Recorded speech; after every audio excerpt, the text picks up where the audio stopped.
এজন্য আল্লাহ রাসূল বলেন লাইলাতুল বারাতে, শবে বরাতে আল্লাহ সব মানুষকেই ক্ষমা করেন, দুই প্রকার মানুষ ছাড়া।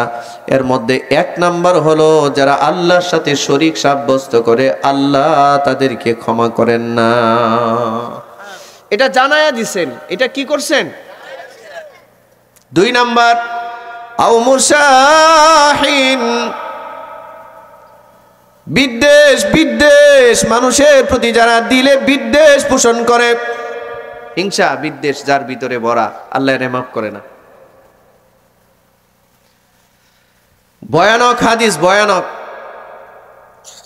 আল্লাহ রাসূল সাল্লাল্লাহু আলাইহি ওয়াসাল্লাম বললেন, বিশেষ নজর আল্লাহ সব মানুষের প্রতি লাইলাতুন নিসফে মিন শাবানে দেন। শাবান মাসের 14 তারিখ দিবাগত রাতে সবার প্রতি আল্লাহ দয়ার নজর দেন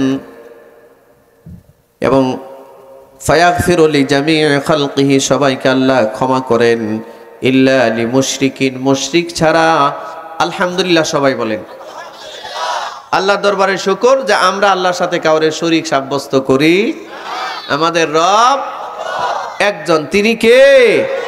একটু মহব্বত নিয়ে জুড়ে বলেন, তিনি কে? আমাদের স্রষ্টা একজন, তিনি হচ্ছেন, তিনি আমাদের রিজিক দেন, আমাদের হায়াত দেন, আমাদের মৌত দেন, আমাদের সন্তান দেন, আমাদের মাল দেন, আমাদের সুখ দেন, যা আছে সব কে দেয়? আল্লাহ। এটা আমাদের বিশ্বাস, আমাদের আকীদা, ঠিক কি না?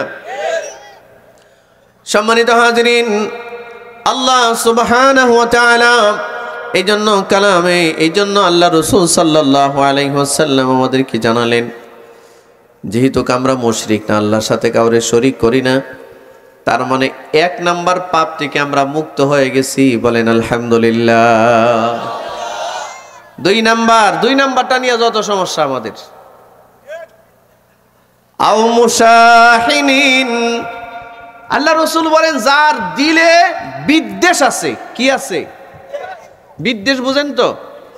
হিংসা, বিদ্বেষ মানে আরেকজনের কোনো ভালো কাজ সে পছন্দ করে না, এটারে বলে বিদ্বেষ। কি বলে? গ্রামে একটা মেয়ের বিয়ে ঠিক হয়েছে, ৫-৭টা গ্রাম দূর থেকে একটা ছেলে তার মা বাবাকে নিয়ে এসে মেয়েটাকে দিয়ে বিয়ে ঠিক হয়েছে, হয়তো আগামী সপ্তাহে বিয়ে হয়ে যাবে।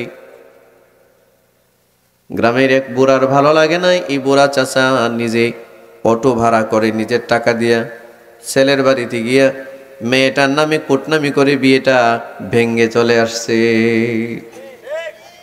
এরকম নাই? আপনারা কথা বলেন, এরকম নাই? একটা বিয়ে হয়ে যাবে, এটা আগামী সপ্তাহ হয়ে যাবে, বিয়েটা রেডি, ঠিক, কিন্তু নিজের খরচে গিয়া বিয়েটা ভেঙ্গে আসছে, কারণ সে চায় না অমুকের মেয়েটার বিয়ে হয়ে যাক।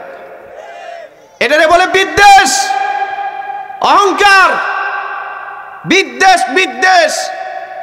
এই বিদ্বেষ যার দিলের মধ্যে আছে, শবে বরাতের রাতে আল্লাহ তারে ক্ষমা করে না।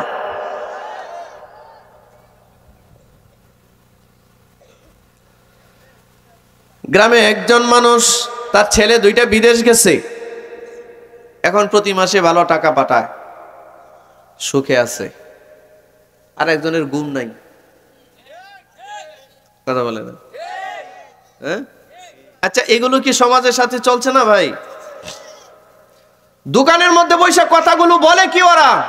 খোঁজ নিয়ে দেখেন, বলে অমুকের ছেলে এত টাকা কেমনে পাঠায়, নিশ্চয়ই চুরি করে, ডাকাতি করে। ছেলে বিদেশ থেকে টাকা পাঠাচ্ছে, কুয়েত থেকে, সৌদি আরব থেকে, ইংল্যান্ড থেকে, আমেরিকা থেকে টাকা পাঠাচ্ছে।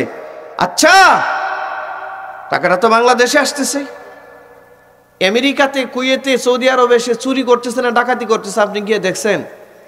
তা আপনি কেন এই মিথ্যা কথাটা বললেন? মূল সমস্যা হইল ছেলে যে টাকা পাঠাচ্ছে, এইটা এই বুড়া চাচার ভাল লাগতেছে না, এর ভিতরে বিদ্বেষ, রোগটা ভিতরে। কথা বলেন, জোরে বলেন, রোগ কোথায়? এর দিল যদি ভালো থাকতো, বিদ্বেষ যদি না থাকতো, সে বলতো আলহামদুলিল্লাহ, আমার ভাইটা কষ্ট করতো, আজকে তার 2টা ছেলে বিদেশ গিয়া যথেষ্ট সম্পদ এবং যথেষ্ট টাকা পয়সা পাঠাচ্ছে, তারা আজকে ভালো আছে, আলহামদুলিল্লাহ, আল্লাহ তাদেরকে আরো বরকত দান করুক। যদি কারো মন ভালো থাকতো, দিল ভালো থাকতো, বিদ্বেষ না থাকতো, সেই কথাটা বলতো। কি ভাই আপনারা রাগ করতেছেন? কথা বলেন না কেন? এটা বলতো না? যদি দিল ভালো থাকতো বিয়েটা ভাঙতো না, বিয়েটা আরো জোড়া লাগাইতো, জোড়া। কি বলেন? আর সে নিজ দায়িত্বে বিয়েটা ভেঙে দিয়ে আসছে।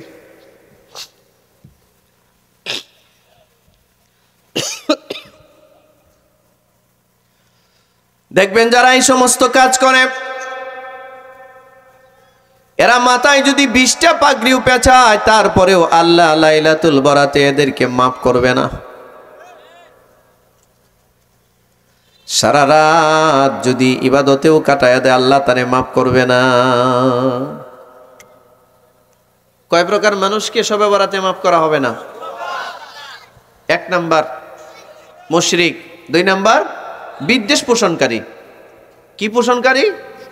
আচ্ছা, আপনি যে আরেকজনের মেয়ের কুটনামি করে বিয়েটা ভেঙে দিলেন, কাজটা ভালো করলেন? জাহান্নামে যাওয়ার জন্য তো এতটুকুই যথেষ্ট।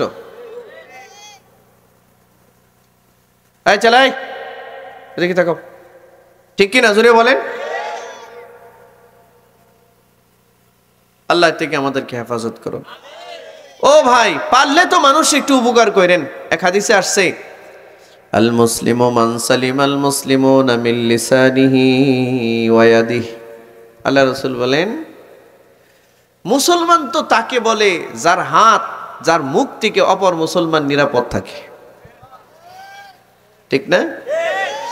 চার দোকানে বসে যে গীবত করছেন, কি বলছেন দেখবেন, চার দোকানে বসে বুড়া বুড়া মানুষগুলো, গ্রামের কার মেয়ে ভেগে গেছে, গ্রামে কার কি সমস্যা, কার কোন সমস্যা, এটা নিয়ে সংসদ বসাইছে চার দোকানে। তার মুখ থেকে কি নিরাপদ? গীবত করার অপরাধটা কি? আল্লাহ রাসূল বলেন, আল গীবাতু আশাদ্দু মিনাজ জিনা। গীবত জিনা ব্যভিচারের চেয়েও মারাত্মক ভয়াবহ গুনাহ। আচ্ছা, আমাদের সমাজের মানুষ যদি জানে এই লোকটা জিনা করছে, গুনাহ করছে, না গোসল করছে না কিছু করছে, জিনা ব্যভিচার করে সোজা মসজিদের প্রথম কাতারে চলে গেছে, আরে কি করবেন? হ্যাঁ, কি করবেন? পিটবো, খালি পিটে তো মাইরে ফেলাইবো। কথা ঠিক কিনা? অথচ চার দোকানে বসে একটা বুড়া চাচা, একটা মানুষ অন্তত 20টা মানুষের ব্যাপারে গীবত করছে, অন্তত 20টা জেনার চেয়ে ভয়াবহ গুনাহ করছে, না ওযু করছে না মুখটা ধুইছে, সোজা মসজিদে গেছে।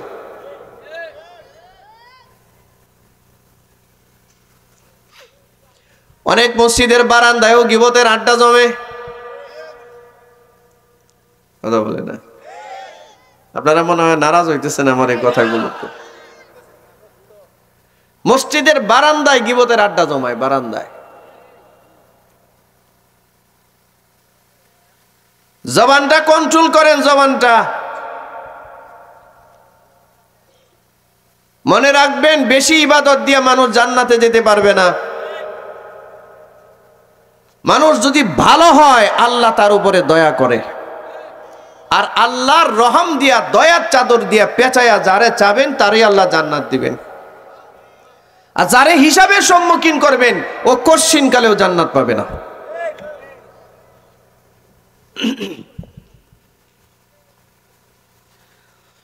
আল্লাহ রাসূল সাল্লাল্লাহু আলাইহি ওয়াসাল্লামের কাছে একজন সাহাবী আসলেন, গ্রাম্য সাহাবী। গ্রামের এক বিদুইন সাহাবী এসে রাসূলকে বলেন, ইয়া রাসূলুল্লাহ, আমি গ্রামের মানুষ, আমি বিদুইন মানুষ, আমি মরুভূমিতে উট রাখি, আমি ছাগল চড়াই, দুম্বা চড়াই। হুজুর, সবসময় আপনার কাছে আসতে পারি না, আপনি আমার একটা এমন আমল বলে দেন হুজুর। আমি তো সবসময় আপনার কাছে এসে সময় দিতে পারি না, আমি তো যুদ্ধেও যাইতে পারি না, আমি একটা খেটে খাওয়া মানুষ। হুজুর, আপনি আমার এমন একটা ছোট আমল দেন যে আমলটার দ্বারা আমি যেন সোজা জান্নাতে যাইতে পারি।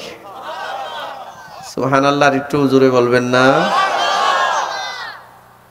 নবীজি সাল্লাল্লাহু আলাইহি সাল্লাম বললেন, তুমি পড়ো লা ইলাহা ইল্লাল্লাহ মুহাম্মাদুর রাসূলুল্লাহ। এটা একটু বেশি বেশি বড়, গ্রামের মানুষ তো, গ্রামের সাহাবী তো, বলতেছে হুজুর এইটা তো জানি, এটা তো পড়ি, আমি এইটা চাচ্ছি না, আমি চাচ্ছি নতুন কিছু একটা দেন, আমি যেন আমল করে সোজা জান্নাতে চলে যেতে পারি। আমি এটা করলে আল্লাহ যেন আমার উপরে দয়া করে, আমল দিয়ে তো জান্নাতে যেতে পারবো না, আমার এমন একটা কিছু বলেন আল্লাহ যেন আমার উপরে দয়া করে। এবার আল্লাহ রসুল বললেন, যদি সোজা জান্নাতে যেতে চাও কি করো? আচ্ছা, মুখে হাত দেওয়ার অর্থ কি? বেশি কথা বলা। কথা বেশি বললে পরিণতি কি হয় জানেন না? বেশি কথা বললে মাঝে মধ্যে দেশ ছেড়ে পালানো লাগে, সংসদ ছেড়ে পালাইতে হয়, বাড়িঘর ছেড়ে পালাইতে হয়, ঠিক না? কথা বেশি বলছিল ফেরাউনে। কে? ফেরাউন বলছিল মিশরের মানুষকে, এই আমারে ছাড়াও তোমরা আবার কারে আবার রব মানো? মা আলিম তো, আমি তো জানি না আমারে ছাড়া আবার কোনো রব আছে নাকি? আমি জানি আনা রব্বুকুমুল আলা, আমি সবচেয়ে বড় রব, আমার উপরে আবার কোন রব আছে? সীমা লঙ্ঘন করে ফেলছে। কি করছে? সীমা লঙ্ঘন করে ফেলছে।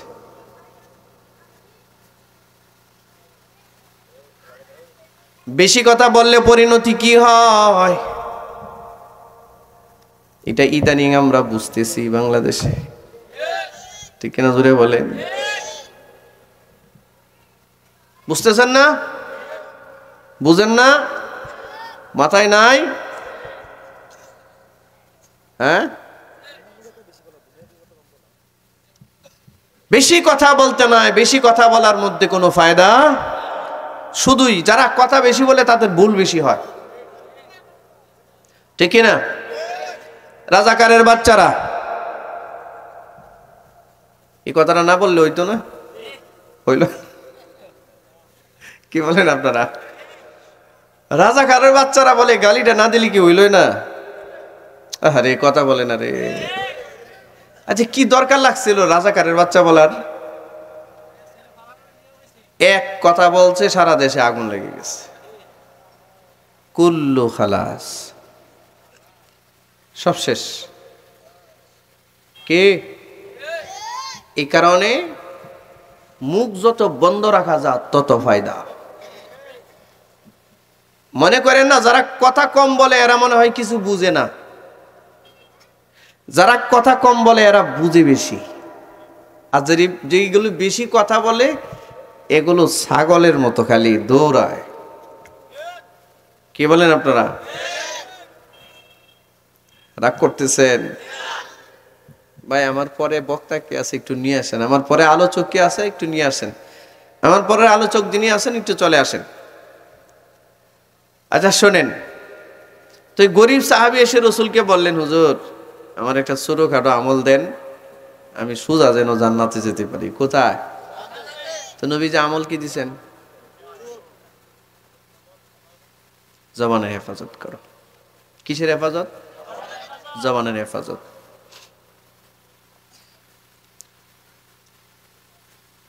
এক হাদিসে আল্লাহ রাসূল সাল্লাল্লাহু আলাইহি ওয়াসাল্লাম বলেন, ইন্নাল জান্নাতা তাশতাকু ইলা খামসাতি নাফার, 5 প্রকার মানুষের জন্য জান্নাত অধীর আগ্রহে অপেক্ষমান। মরলেই জান্নাত তারে অভিবাদন জানাবে, মুবারকবাদ জানাবে। 1 নাম্বার তালিল কোরআন, যে নিয়মিত কোরআন তেলাওয়াত করে মরতে দেরি জান্নাতে যেতে দেরি হবে না। 2 নাম্বার ওয়াহাফিজুল লিসান, যে জবানের হেফাজত করে, জিহ্বার হেফাজত যে করে মরতে দেরি জান্নাতে যেতে দেরি হবে না। সুবহানাল্লাহ বলেন। 3 নাম্বার ও মুতঈমিল জিয়ান, যে ক্ষুধার্ত মানুষকে খাবার দেয় মরতে দেরি জান্নাতে যেতে দেরি হবে না। 4 নাম্বার ও মুকসিল উরিয়ান, যে বিবস্ত্র মানুষকে বস্ত্র দান করে মরতে দেরি জান্নাতে যেতে দেরি হবে না। 5 নাম্বার ও মান সাল্লা আলা হাবিবির রহমান, যে নবীজির উপরে দুরূদ শরীফ পড়ে মরতে দেরি, জান্নাতে যেতে দেরি হবে না। সুবহানাল্লাহ, একটু জোরে বলেন। মুসলমান ভাইয়েরা আমার, তো আল্লাহ রসুল বললেন তুমি জবানকে হেফাজত করো, জবানকে, তুমি জান্নাতে চলে যাবে।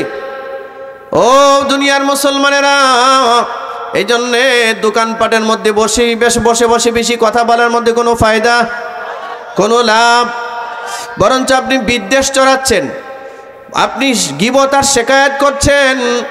বিদ্বেষ চড়ানো, গীবত করা, শেকায়াত করা, কোনো মানুষের কল্যাণ কামনা না করা, এটা কোনো মুমিনের চরিত্র হতে পারে না, এটা পাপীদের চরিত্র। ঠিক কিনা জোরে বলেন। আল্লাহ রসুল সাল্লাল্লাহু আলাইহি ওয়াসাল্লাম চুপ থাকতেন বেশি সময়, নিশ্চুপ থাকতেন। রসুল বলেছেন, ওই সাহাবীর বয়ান দিয়া বলেন, সাহাবী শোনো, জবান হেফাজত করো। মান সমাতা নাজা, যে চুপ থাকে সে মুক্তি পেয়ে যায়, আর যে মুক্তি পেয়ে যায় সে জান্নাতি হয়ে যায়। সুবহানাল্লাহ, জোরে বলেন। যে মুক্তি পেয়ে যায় সে কি হয়? ও বাবাজি, মুখটা তো জীবনে বহু বাইরাইলেন, মুখ তো বহু চালালেন। ও মা বোনেরা যারা আওয়াজ শুনছেন, 2-3 জন মহিলা এক জায়গায় হলে শুধু গীবত ছাড়া আর কিচ্ছু করে না।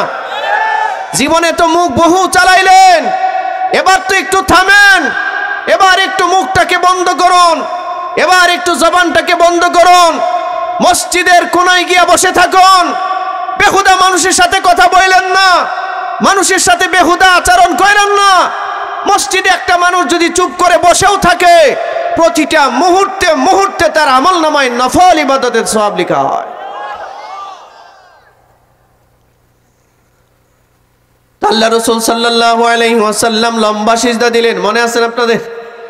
হযরত আয়েশা সিজদা শেষ হওয়ার পর আল্লাহ রাসূল বললেন, আয়েশা তুমি কি জানো আজকে রাতটা কি?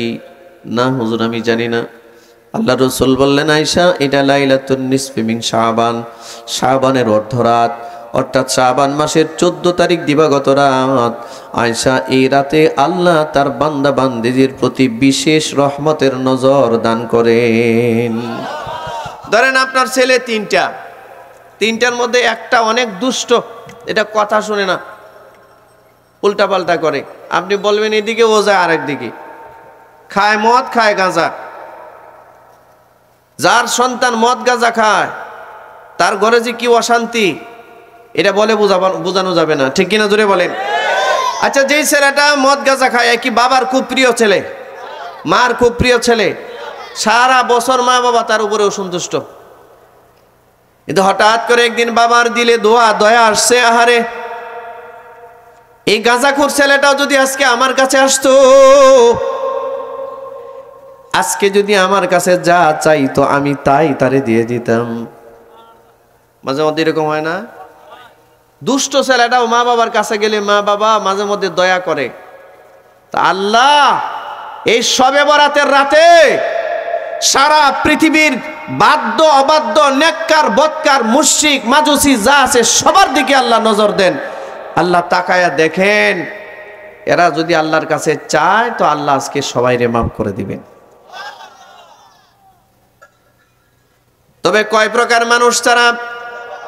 1 নাম্বার মুশরিক, 2 নাম্বার বিদ্বেষ পোষণকারী। কি পোষণকারী? বিদ্বেষ কাকে বলে? অন্যের ভালো কোনো কিছু সহ্য না করতে পারা। এক হাদিসে রাসূল বলেন, মুমিন তো তাকে বলে যে মুমিন নিজের জন্য যা পছন্দ করে অপরের জন্য তা পছন্দ করে। আপনারা হয়তো বলবেন, হুজুর এটা কোনো ব্যাপার হইল? আপনার কাছে ব্যাপার না, আল্লাহর কাছে অনেক বড় ব্যাপার।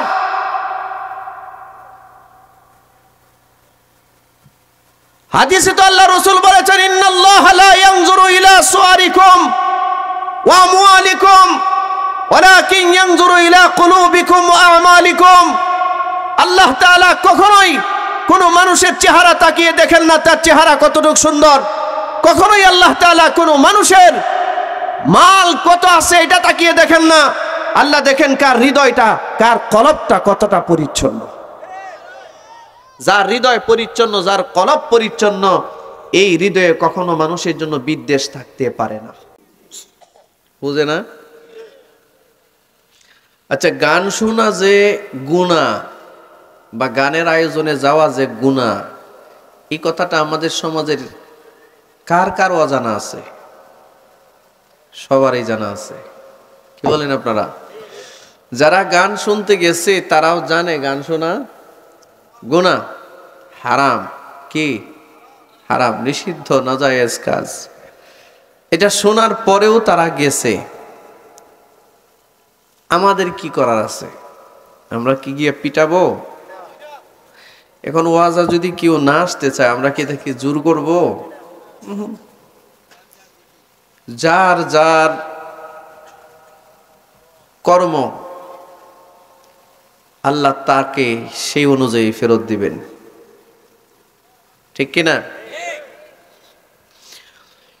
فكيف إذا جمعناهم ليوم لا ريب فيه ووفيت كل نفس ما كسبت وهم لا يظلمون।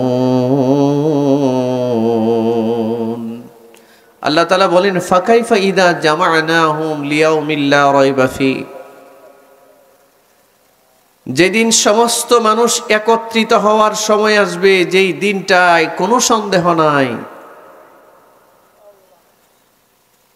যেদিন ওয়াফিয়াত কুল্লু নাফসিম মা কাসাবাত ওয়া হুম লা ইউজলামুন, প্রত্যেকটা মানুষ যা যা করেছে সব তাকে বুঝিয়ে দেওয়া হবে, কোনো বিন্দু পরিমাণ জুলুম তার উপরে করা হবে না। সে যা যা করছে সব আল্লাহ ফেরত দিবেন। সম্মানিত ভাইয়েরা আমার, একদল মানুষ দুনিয়াতে আছে, ইচ্ছা করে শয়তানের পথে চলতেছে, ইচ্ছা করে, ঠিক কিনা? বলেন, আমাদের সমাজে যারা সুদের ব্যবসা করে তারা কি জানে না সুদ খাওয়া হারাম? তারা জানে না? ভাই আপনারা জোরে কথা বলেন, সুদখোররা কি জানে না সুদ খাওয়া হারাম? শুধু কি জানে, তারা আমাদের চেয়ে আরো বেশি জানে, ঠিক না? দোকানপাটে গিয়ে বসে দেখেন সুদখোররা কিভাবে কথা বলে। তাদের কথা শুনে, কথাবার্তা শুনলে মনে হবে বিশাল বড় মুফতি, জামিয়াতুল আজহার থেকে ইফতার শেষ করে আসছে, ফতোয়া দিচ্ছে, চার দোকানে বসে। খোঁজ নিয়ে দেখেন সুদখোর। সুদখোর কি ফতোয়া দিতে পারে? কিন্তু সে দিচ্ছে।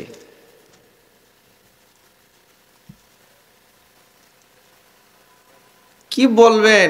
আমাদের দেশে এক সংসদ সদস্য ছিল, জনাবা মমতাজ। মমতাজের নাম শুনেন নাই? যে ফাইটটা যায় সিরা যায় গান গাইছিল। সে সংসদে দাঁড়ায় বলছিল, সিয়াসিত্তার যত কিতাব আছে, বুখারী, মুসলিম, আবু দাউদ, নাসাই, তিরমিজি, যা যা আছে সব তার পড়া শেষ। কি শেষ? তো সব বুখারী মুসলিমের সব হাদিস পড়ার পরে সে বাউল গান গায়। কি গান? আপনি তারে কি ওয়াজ করবে? কথা বলেন। বুখারী শরীফ পড়ার পরেও যদি বাউল গান গায় কেউ, তাহলে তারে ওয়াজ করলে সে ঠিক হবে মনে করেন আপনি? এত বুখারী শরীফ পড়ে লাইছে, কি বলেন? তো আপনার আমার চেয়ে আরো বেশি জানে, ঠিক না? আমাদের দেশে, আমাদের এলাকায় দেখবেন এই আউল বাউল ফাউল গান টান যারা গায়, এরা এদের এক একজনের ফতোয়া শুনলে মনে হবে এরা তো এক একজন মক্কার ইমাম সাহেব হওয়ার যোগ্যতা রাখে, ঠিক না? এত নলেজ তাদের ভিতরে। খোঁজ নিয়ে দেখেন সব হারাম কাজের সাথে সম্পৃক্ত, ঠিক না? গ্রামে একটা কথা আছে, চুরের মার বড় গলা। তাহলে এটা বাস্তবায়ন হওয়া লাগবে না? সম্মানিত ভাইয়েরা আমার, এমন মানুষ থাকবেই, কেউ যাবে যাত্রা গানে, কেউ যাবে মাহফিলে, ঠিক না? কেউ যাবে দোকানে আড্ডা দিতে, আর কেউ যাবে আল্লাহর ঘর মসজিদে ইবাদত করতে। সমাজে মানুষের দিল এতটা নষ্ট হয়েছে, যে এই মানুষ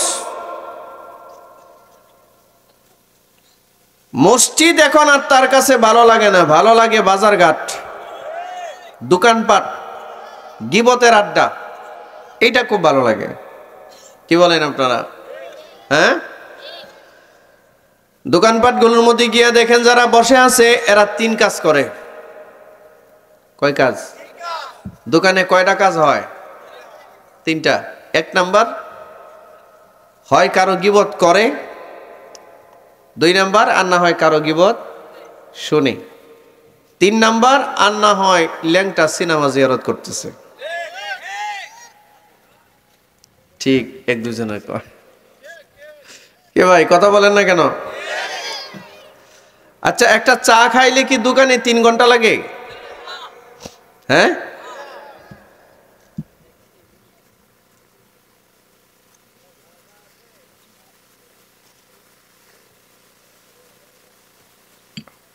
তা আমাদের দেশে যারা চা খাইতে যায় দোকানে 3 ঘন্টা বসে আড্ডা দিচ্ছে, ঠিক না?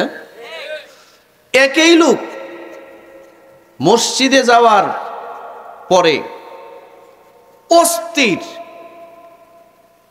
কখন সে মসজিদ থেকে বের হবে, ঠিক কিনা? কখনো ডানে তাকায়, কখনো বামে তাকায়, কখনো সামনের গড়ি, কখনো পিছনের গড়ি, কখনো হাত গড়ি, ইমাম সাহেব কোথায়, ঠিক না? তার ভিতরে পেরেশানি, কবে নামাজটা শেষ হবো, কখন মসজিদ থেকে বের হবে। ইমাম সাহেব যদি 1-2 রাকাত, 1-2টা তসবি বেশি পড়ে বা কেরাতটা একটু লম্বা পড়ে, মুসল্লির বিশাল মন খারাপ, ঠিক না? নামাজের পর বের হয়ে ইমাম সাহেবের উপরে সে ফায়ার, ঠিক না? হুজুর, মানুষের বাড়িতে খান তো, কাজ কাম নাই তো, এই জন্য এত লম্বা লম্বা সূরা পড়েন আপনি, ঠিক না? তো ওনারা যদি জিজ্ঞাসা করা হয় আপনার কি কি কাজ, বলে আমার তো অনেক কাজ। 1-2টা বলেন, বলে 1 নাম্বার হইলো মসজিদ থেকে বের হইয়া বিড়ি টানতে হবে। কি বলেন? 2 নাম্বার কি কাজ? দোকানে বসে মানুষের গিবতের আড্ডা জমাইতে হবে। এগুলাই তো চলতেছে সমাজে। হ্যাঁ, আচ্ছা আপনারা বলেন তো, মসজিদ দুনিয়ার সবচেয়ে উৎকৃষ্ট জায়গা না নিকৃষ্ট জায়গা? উৎকৃষ্ট না নিকৃষ্ট? মসজিদ পৃথিবীর সবচেয়ে উৎকৃষ্ট জায়গা না নিকৃষ্ট জায়গা? উৎকৃষ্ট। আর নিকৃষ্ট জায়গা কোনটা?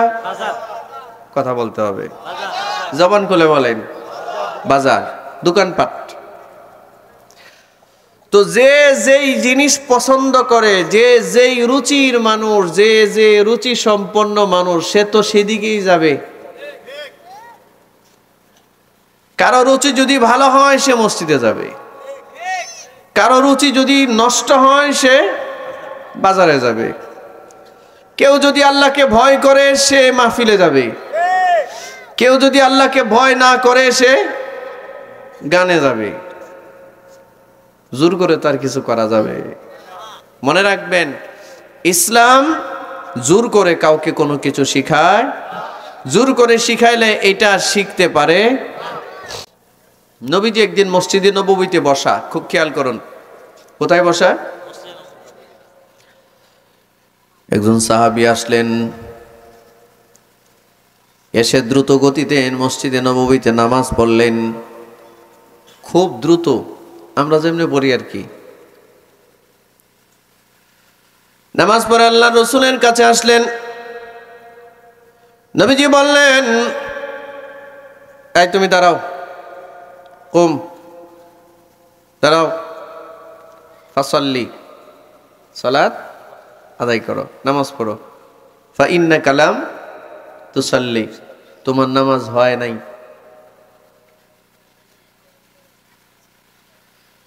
এখন সাহাবী আবার উঠে দাঁড়ালেন,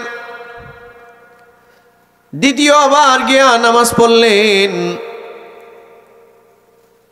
কিন্তু নামাজে কোনো পার্থক্য করলেন না। প্রথমবার যেমনে পড়লেন দ্বিতীয়বার একই পদ্ধতিতে পড়লেন।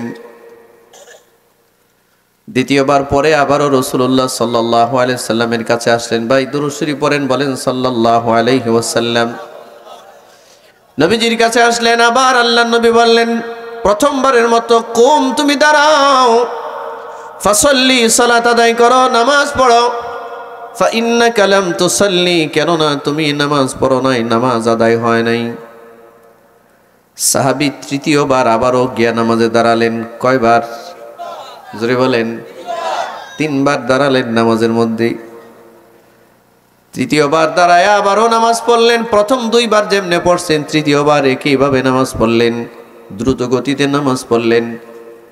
দ্রুত গতিতে নামাজ পড়ে আল্লাহ রসুলের কাছে আসলেন। আচ্ছা, নামাজ কি দ্রুত গতিতে পড়ার জিনিস না খুশু খুশু সহিত পড়ার জিনিস?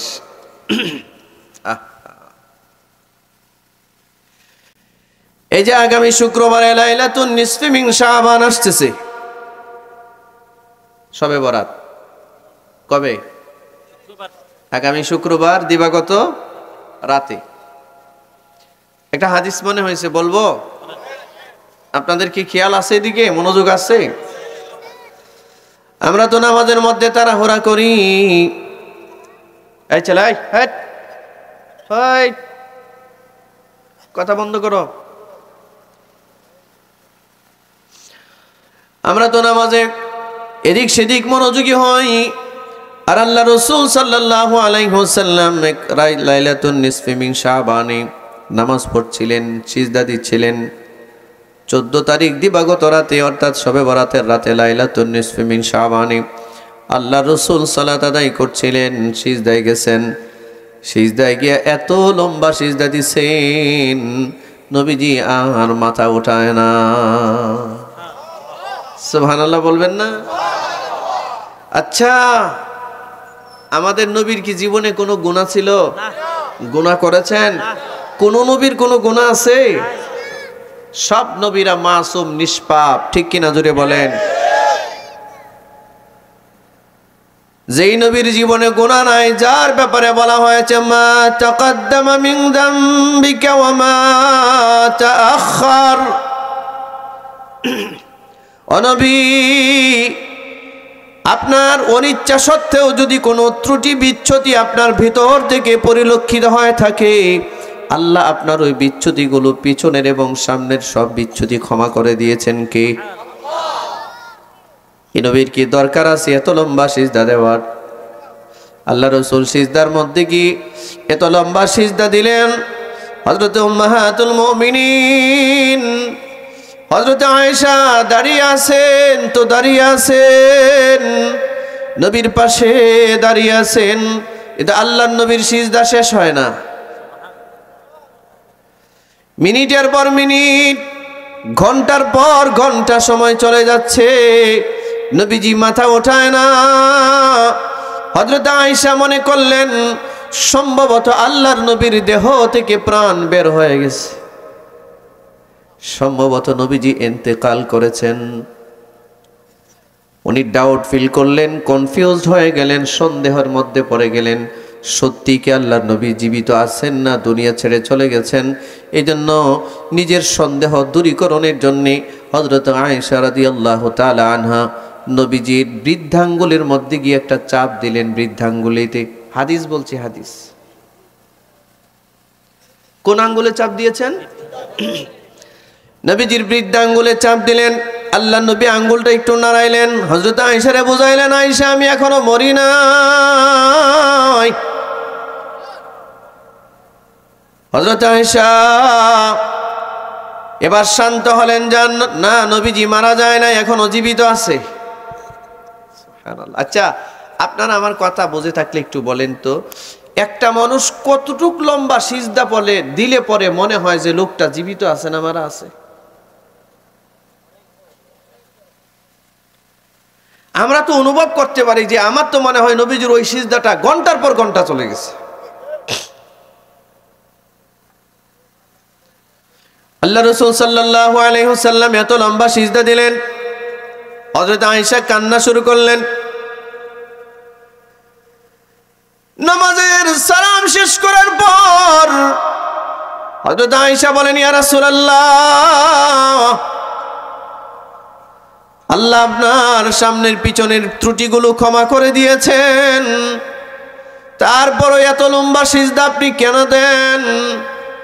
আল্লাহ রাসূল বলেন, আয়েশা জানো নি আজকের রাত সম্পর্কে তোমার জানা আসেনি? হযরত আয়েশা বলেন, না ইয়া রাসূলুল্লাহ, আজকে কি রাত আমি জানি না। আল্লাহ রাসূল বললেন, আয়েশা এটা লাইলাতুন নিসফি মিন শাবানের রাত, শাবানের অর্ধরাত। এই রাতে আল্লাহ সুবহানাহু ওয়া তাআলা প্রথম আকাশে এসে বান্দার দিকে রহমতের নজর করে। এক হাদিসে আল্লাহ রাসূল বলেন, ইয়াত্তালিউল্লাহু ইলা খালকিহি ফি লাইলাতিন নিসফি মিন শাবান। আল্লাহর নবী বলেন, আল্লাহ তাআলা নিসফে শাবানে অর্থাৎ লাইলাতুল বরাতে, শবে বরাতে, শাবান মাসের 14 তারিখ দিবাগত রাতে আল্লাহ সমস্ত মাখলুকের প্রতি, সমস্ত প্রাণী জগতের প্রতি আল্লাহ একটা মায়ার নজর, দয়ার নজর, ভালোবাসার নজর, রহমতের নজর দেন। সুবহানাল্লাহ বলতেন না? কিসের নজর দেন? রহমতের, ভালোবাসার, একটা দয়া মায়ার নজর দেন, অর্থাৎ রাগ না।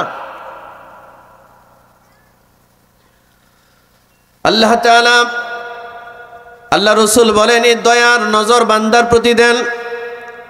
ফায়াগফিরু লিজামি'i খালকিহি, আল্লাহ সমগ্র মানুষকে মাফ করেন। ইল্লা, তবে, লিমুশরিকিন, মুশরিক ছাড়া, আও মুশাহিনিন, বিদ্বেষকারী ছাড়া আল্লাহ সবাইকে ক্ষমা করে দেয়। ভাই খুব খেয়াল করেন, খুব খেয়াল করেন। এই শবে বরাতে সব মানুষকে মাফ করেন কে? আল্লাহ। কয় প্রকার মানুষ ছাড়া? 1 নাম্বার মুশরিক। বলেন 1 নাম্বার, জোরে বলেন। মুশরিক কাকে বলে? যে আল্লাহর সাথে অংশীদার স্থাপন করে, যে আল্লাহর সাথে শরীক সাব্যস্ত করে। যেমন খ্রিস্টানরা, এরা তৃত্ববাদে বিশ্বাস করে। খ্রিস্টানরা বলে আল্লাহ যেমন একজন আছে, আল্লাহর বিবিও আছে। নাউজুবিল্লাহ মিন যালিক। বলে জোরে সবাই বলে নাউজুবিল্লাহ। খ্রিস্টানরা বলে আল্লাহর বিবির নাম মারিয়াম, আল্লাহর সন্তান আছে, নাম ঈসা মাসিহ। নাউজুবিল্লাহ। ইহুদিরা বলে আল্লাহর সন্তান আছে, নাম উযাইর। আর মাজুসি যারা, এরা বলে আল্লাহর কন্যা আছে, যত ফেরেশতারা আছে সব আল্লাহর কন্যা। আর কোরআন মাজিদে সূরা ইখলাসে আল্লাহ বলেন, কুল হুয়াল্লাহু আহাদ। হে নবী আপনি বলুন, হুয়াল্লাহ, তিনি আল্লাহ, আহাদ, তিনি কয়জন? জোরে বলেন। এই শাহাদাত আঙ্গুলটা সবাই ওঠান, উঁচা করেন, উঁচা করেন, ওটাই বলেন আমাদের রব কয়জন? আরো জোরে বলেন আমাদের আল্লাহ কয়জন? আল্লাহুস সামাদ। আল্লাহর পরিচয়, আল্লাহ বলেন আল্লাহ সামাদ, আল্লাহ বেনিয়াজ, আল্লাহ বেমুহতাজ, আল্লাহ কারো মুখাপেক্ষী নন। সমগ্র জগৎ আল্লাহর মুখাপেক্ষী, ঠিক কি না? জোরে বলেন। লাম ইয়ালিদ ওয়া লাম ইউলাদ, আল্লাহ কাউকে জন্ম দেন নাই, তাকেও কেউ জন্ম, আল্লাহ বলেন আমারে কেউ জন্ম দেয় নাই, আমিও কাউরে জন্ম দিই নাই। আল্লাহ কারো জন্মদাতা নয়, আল্লাহ হচ্ছেন স্রষ্টা, creator of the world. Allah creator, Allah স্রষ্টা, আল্লাহ সব কিছু সৃষ্টি করেছেন, আল্লাহ কারো জন্মদাতা নয়। ওয়ালাম ইয়াকুল লাহু কুফুয়ান আহাদ, আল্লাহ বলেন আমার আল্লাহর সমকক্ষ আর কেউ নাই। এটা আল্লাহর পরিচয়, এটা আল্লাহর। মুসলমান ভাইয়েরা আমার, যারা বলে আল্লাহর সন্তান আছে, এরা আল্লাহর সাথে শিরিক করলো কিনা? যারা বলে আল্লাহর কন্যা আছে, এরা শিরিক করলো কিনা? যারা বলে আল্লাহর স্ত্রী আছে, এরা শিরিক করলো কিনা? যারা মূর্তির পূজা করে, এরা শিরিক করলো কিনা? যারা আল্লাহ যা দিতে পারে মানুষও তা দিতে পারে, এটা যদি কেউ মনে করে তখন সে মুশরিক হয়। ঠিক কিনা? পারলে মানুষকে একটু সাহায্য করেন, অর্থ দিয়া পারেন, বুদ্ধি দিয়া পারেন, সময় দিয়া পারেন, শ্রম দিয়া পারেন, যেভাবে পারেন একটু সাহায্যের হাত বাড়ান। যে বান্দার জন্য সাহায্যের হাত বাড়ায়, ময়দানে মাহশরে আল্লাহ তার রহমতের হাত তার দিকে বাড়িয়ে দিবেন। এজন্য এই শবে বরাতের রাতে যদি আল্লাহর কাছে ক্ষমা চাইতে চান, ক্ষমা পেতে চান, আমরা যদি চাই 2 নম্বর অপরাধ বিদ্বেষ, এই বিদ্বেষ পোষণ করার মতো এই মহা অপরাধ থেকে আল্লাহ যেন আমাদেরকে বাঁচায় দেন। মানুষের সাথে দেনা পাওনাগুলো শেষ করে দেওয়া, কারো প্রতি বিদ্বেষ পোষণ না করা। পারবো তো ইনশাআল্লাহ? পারবো তো? আচ্ছা আপনারা বলেন, আল্লাহর নবীজিতে এত লম্বা সিজদা দেন, তাহলে তার নামাজের অবস্থাটা কেমন? তো ওই সাহাবী 3 বার নামাজ পড়ছেন। কয়বার? নবীজি 3 বারই তারা নামাজ পড়ালেন। 3 বারের পরে সাহাবী বলেন, হুজুর আমি এর চেয়ে ভালো নামাজ আর পারি না। কয়বারের পরে বলছেন? এই কথা শেষ, আমার 1 মিনিট শেষ। কয়বারের পরে বলছেন? 3 বারের পর বলছেন, হুজুর এর চেয়ে ভালো নামাজ আর আমি পারি না। আচ্ছা এই কথাটা কি সে শুরুতে বলতে পারতো না? 3 বার কষ্ট না করে শুরুতে বলতে পারতো না? কিন্তু শুরুতে বলেন নাই। আচ্ছা আল্লাহর নবীও কি বলতে পারতেন না, আচ্ছা তোমার নামাজ হয় না, আমি তোমারে দেখাই নামাজটা, তুমি আমার নামাজ দেখে শিখো? নবীজি বলেন নাই। এই হাদিসের ব্যাখ্যায় মুহাদ্দিসিন হযরতরা লিখেছেন, যতক্ষণ পর্যন্ত সাহাবী মানার, ইলম তলবের একটা ইচ্ছা তার দিলে জাগে নাই, ততক্ষণ পর্যন্ত জোর করে আল্লাহর নবী তাকে কিছু শিখান নাই। 3 বার নামাজ পড়ার পরে যখন বলছে, হুজুর এর চেয়ে ভালো নামাজ আমি পারি না, তখন রাসূল বললেন, সল্লু কামা রাআইতুমুনি উসাল্লি। দেখো আমি নামাজ পড়তেছি, আমি এখন নামাজ পড়বো প্র্যাকটিক্যালি, আমাকে দেখে দেখে তুমি নামাজ শিখো। 3 বারের পরে। কয়বারের পরে? তো নবীজি এই কথাটা শুরুতে কেন শিক্ষা দিলেন না? না দেওয়ার কারণ হচ্ছে সাহাবীর মধ্যে এটা জানার আগ্রহ ছিল। আগ্রহ থাকলে শুরুতেই বলতেন, হুজুর আমার নামাজের কোথায় কি সমস্যা হয়েছে, আমি তো এর চেয়ে ভালো নামাজ পড়ি না, আপনি আমার একটু শিখাই দেন। এটা শুরুতে বলতে পারতেন না? কিন্তু এটা শুরুতে না বলার কারণে 3 বার পড়ছেন। 3 বার না, যদি নামাজ 300 বারও পড়তো, 300 বারই নবীজি নামাজ পড়াইতেন। কিন্তু যতক্ষণ পর্যন্ত নবীর কাছে শিক্ষার আগ্রহ প্রকাশ না করতেন, ততক্ষণ পর্যন্ত নবীজি তার নামাজ পড়াইতেনি।